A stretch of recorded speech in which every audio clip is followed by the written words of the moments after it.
We're going to convene this subcommittee today to discuss China's role in the Middle East. Thank our witness for being here today, as well as my colleagues. As much as it's possible in an open setting, my goal in this hearing is to have a frank conversation so that we can appropriately factor China's Middle East goals as we right-size American goals. The United States has been the dominant power in the Middle East for decades. America's deal with regional despots, particularly in the Gulf, has long been a pretty straightforward one, providing security in exchange for the steady provision of oil to the global economy. But for the past 20 years, several of the dynamics that underpin this arrangement have changed. First, back in 1980, the United States relied heavily on energy imports to power our economy. At that time, 1/3 of all oil that we use in the United States came from the Gulf. Today, the United States produces as much oil as it gets from abroad, and only 9% of these imports come from Gulf countries. Today, the U.S. is not totally dependent on Gulf fossil fuels, but China is. Today, more than 50% of China's oil comes from the Gulf states. Second, our allies in the Gulf no longer honor the deal that was made decades ago, even though we still have a big physical military presence in the Gulf, bigger than ever before, and we keep giving Gulf nations a pass on human rights violations. Too often, our Middle East allies act in conflict with our security interests. Recently, for instance, it took a high-profile trip from the American president to Riyadh in order to simply convince our supposed allies in the region to produce more oil to address spiraling global prices. And third, today, China now needs the Middle East more than we do. Consider this stunning fact. The value of Saudi fossil fuel exports to China has grown from $1.5 billion in 2000, just about 20 years ago, to $43 billion today. It's no secret why China is deepening its ties to the region. It's the Chinese economy, not the U.S. economy, that has become completely dependent on Middle East oil.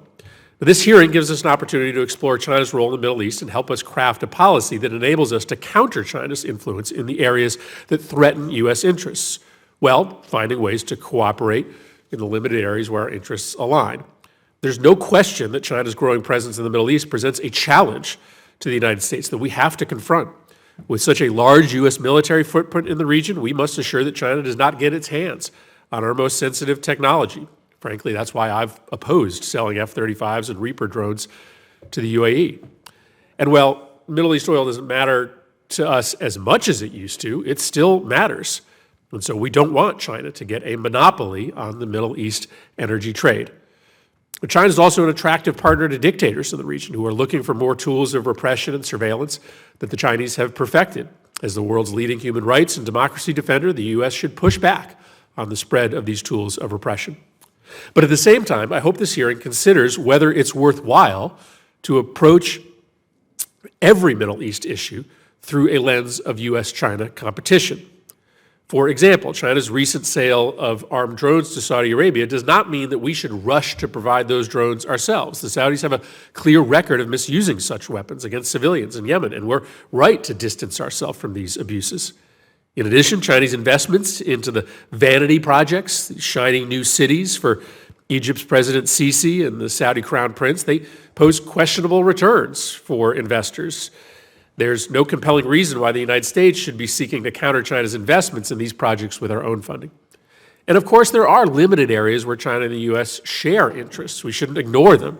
For example, both China and the United States have a shared interest in securing shipping lanes in the Gulf. Both benefit from an Iranian nuclear deal to avoid proliferation, and both the United States and China benefit from stability in the region. Finally, we should recognize that while China's influence in the region is increasing, it has limits, and that the United States' commitment to the region, despite much hyped fears of abandonment, continues as we remain the leading security partner for every country in the region, except, of course, for Iran.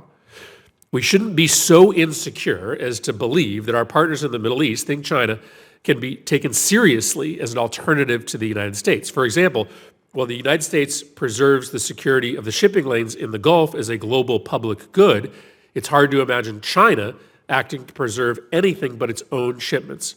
And let's face it, if a war erupted between the Arab Gulf countries and Iran, the Chinese Navy is not sailing to anyone's defense.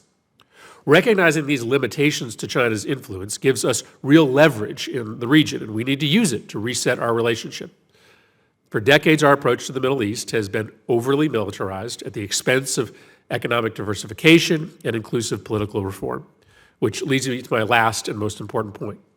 We should not deprioritize political and economic reform priorities in the Middle East for the sake of competing with China. Poor, corrupt, and unequal societies make for a combustible mix that can quickly cause superficially stable regimes to collapse quickly. In the long run, the most stable countries are democracies, and we shouldn't lose sight of that goal. I look forward to the witness's testimony today to learn more about how the State Department is diagnosing and taking on this important issue. And with that, I'll turn to the ranking member for opening remarks.